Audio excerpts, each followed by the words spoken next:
Well, I mean, any issues that you and he were or weren't having behind the scenes certainly didn't impact you guys at Uncensored. You guys had a three-way match, and according to the Observer and the readers, you guys ran away in the polls for the best match there.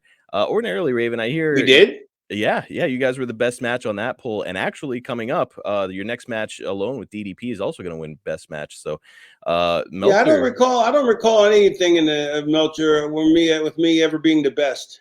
Well, around this time, everything I was reading was pretty positive. He was loving everything that Well, you no, were I don't doing. think he was negative. I just don't think he. I don't think I ever got like what I do is like a rebounder. It's like Dennis Rodman. Like Dennis Rodman is the only famous rebounder. Like what I do is sell. Mm, You know, and I think selling's so important, but it's so little used by most people, and it's not perfected as an art form like the rest of the business is. And yet, it's other than psychology, it's the most important thing.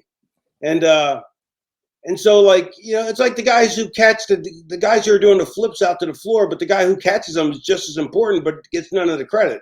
And yes. I feel like I didn't get a lot of credit for my matches being great. They were great. The ones that were great, um, because of because there's so much selling based.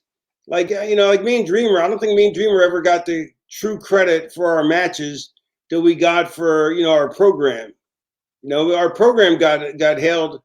I would put me and him and me and Dreamer and me and Sandman against any two feuds ever. But you know, and but the matches were spectacular too. But I don't think they ever got the full credit because of how much selling we did. And which is so anathema to the people who like to just do high spots and the people who like to watch only high spots.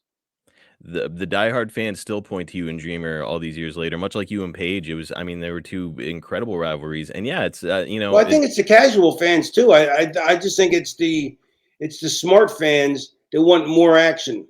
I think those are the ones because they're just smart enough to not really know what they're talking about. and to your point, you guys were great at telling stories, and you're selling Yeah, actually. That's one of the things that Meltzer was putting you over with here consistently. As I was doing the research, he was like, Raven is selling better than almost anybody in the business right now, and really? You yeah, wrote yeah, that? yeah. So I it never was read that. it was showing up in your work.